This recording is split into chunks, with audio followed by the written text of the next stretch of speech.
Olá pessoal, continuando a falar desse livro aqui, N.T. Wright, Paulo, uma biografia. Dando sequência aqui, vou falar na página 127. Os primeiros cristãos não prestavam muita atenção à questão do que acontecia com as pessoas imediatamente após a morte. Se essa pergunta surgisse, a resposta seria que eles estariam com o Messias. Ou, como na resposta de Jesus ao salteador prestes a morrer, eles estariam com ele no paraíso. Mas eles raramente falavam sobre isso. Os primeiros discípulos estavam muito mais preocupados com o reino de Deus, o qual começava a se manifestar e ainda se manifestaria, em última análise, completamente na terra como no céu. O importante era a restauração definitiva de toda a criação, com o povo de Deus sendo ressuscitado dentre os mortos para assumir seu papel de governo nesse mundo. Seja lá o que acontecesse às pessoas imediatamente após a morte, era em comparação sem importância nesse mero ínterim.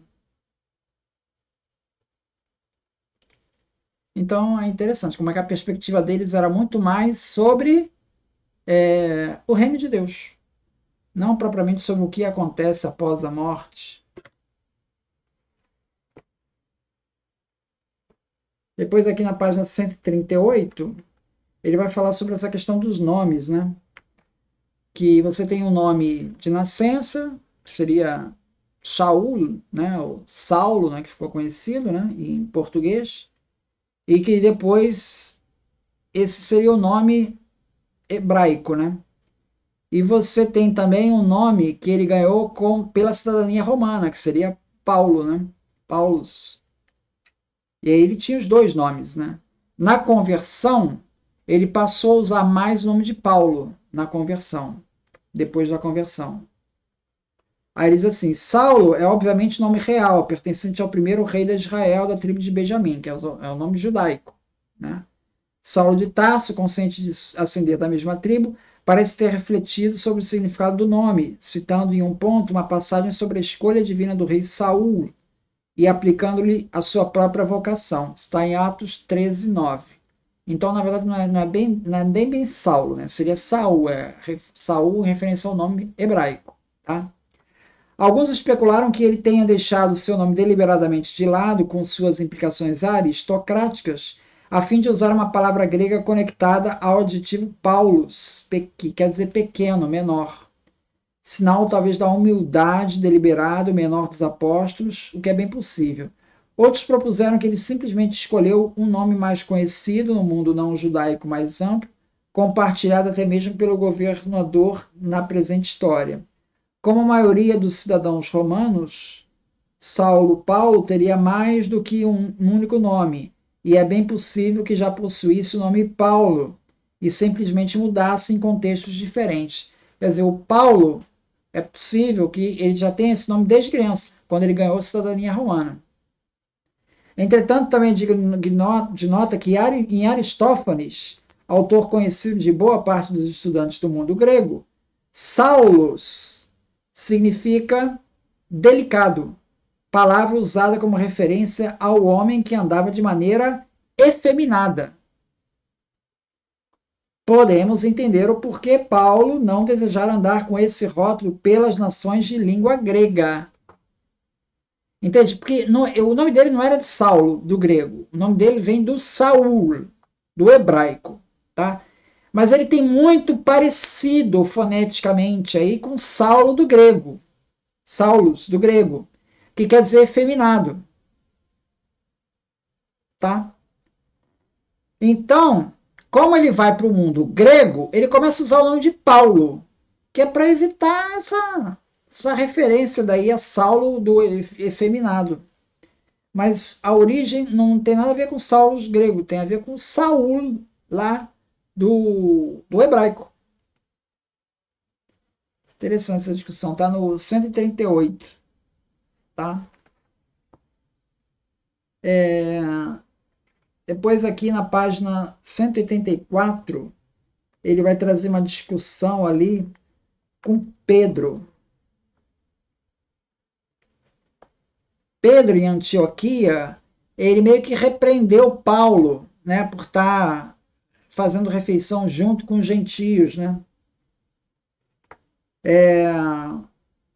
Onde seguidores judeus e não judeus de Jesus deviam comer em mesas separadas. Ele sugeriu isso, seguidores de Jesus, que fossem judeus, vindos do judaísmo e vindos dos gentios, eles teriam de comer em mesas separadas. Nem seria o suficiente criar essa única família artificialmente, por assim dizer, simplesmente circuncidando os gentios convertidos. Se tomar parte na aliança estivesse disponível por meio da Torá, não havia necessidade de o Messias ter morrido. Então Paulo ele vai bater contra isso. Ele diz, não, tem que ser todo mundo junto.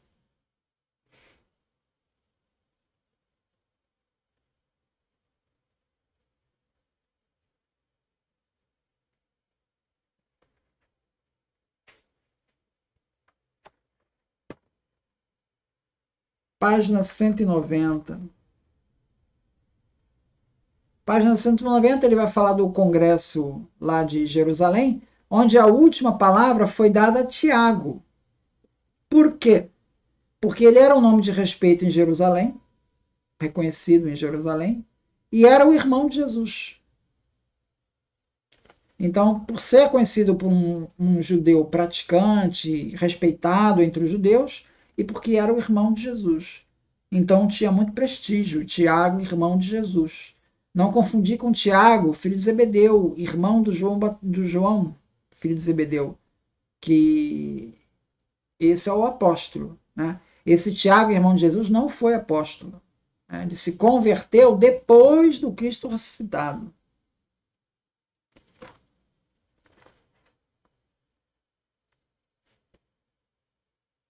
Pois não, vamos aqui para página 200. Ele vai falar de uma passagem interessante ali, né?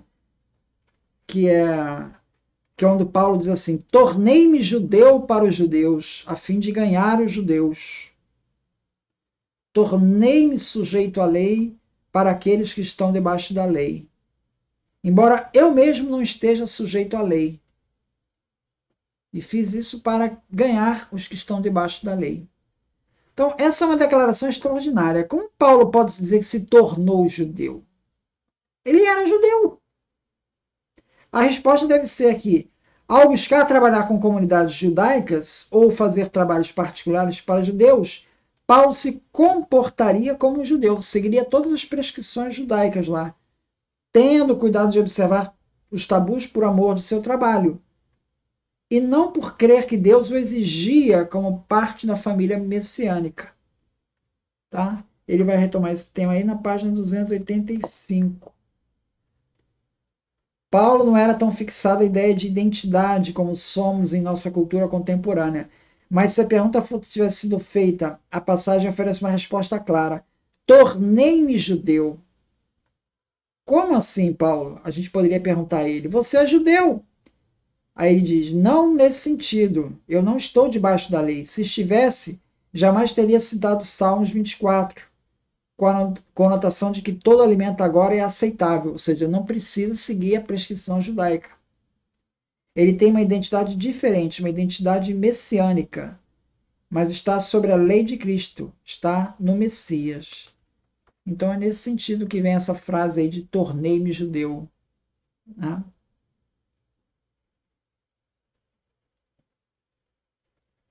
Outra questão interessante aqui vem da prisão de Paulo, a primeira prisão que acontece assim, existe uma mulher lá que é descrita como fazendo adivinhações, e ela fazia adivinhações e cobrava por isso, então ela era uma escrava, e o patrão então ganhava o seu dinheiro, tinha lá sua fonte de receita. Aí essa mulher, quando viu Paulo, falou assim: esses homens são servos do Deus Altíssimo. Eles declaram a vocês o caminho da salvação. Isso ela falando, ela não é cristã, mas ela é uma profetisa, ele está, né, fazendo adivinhações. Bom, aí o Paulo ele vai expulsar aquele espírito daquela mulher e aquela mulher vai parar de fazer adivinhações. E aí cessam os lucros do dono dela, né? Mas em vez de reclamar que Paulo havia tirado dele sua fonte de sustento, os senhores da moça saltaram para uma acusação que era, em termos atuais, tanto cívica quanto religiosa. Eles acusaram Paulo de estar perturbando a cidade. Esses são judeus, estão ensinando costumes que para nós romanos não é lícito nem aceitar nem praticar. Bom, aí Paulo é acusado, né? Ele estava sendo acusado de ser judeu, ensinando a pessoas a desafiarem, a serem desleais a Roma. E assim ele foi preso. Né? Depois, mais tarde, foi solto porque a acusação foi considerada não fundamentada. Né? Mas isso aconteceu na cidade de Filipos. Então é interessante como é que Paulo está sendo acusado de ser desleal a Roma. Né? Isso vai contra as teses da multiversal flaviana, por exemplo, que crê num Jesus romano. Né? Aqui nós vemos Paulo pregando Jesus, sendo acusado de ser desleal a Roma. Ele não está pregando, ele não está sendo reconhecido como alguém que reconhece a autoridade romana. Ele está sendo acusado de ser desleal a Roma. É isso. Muito obrigado, então.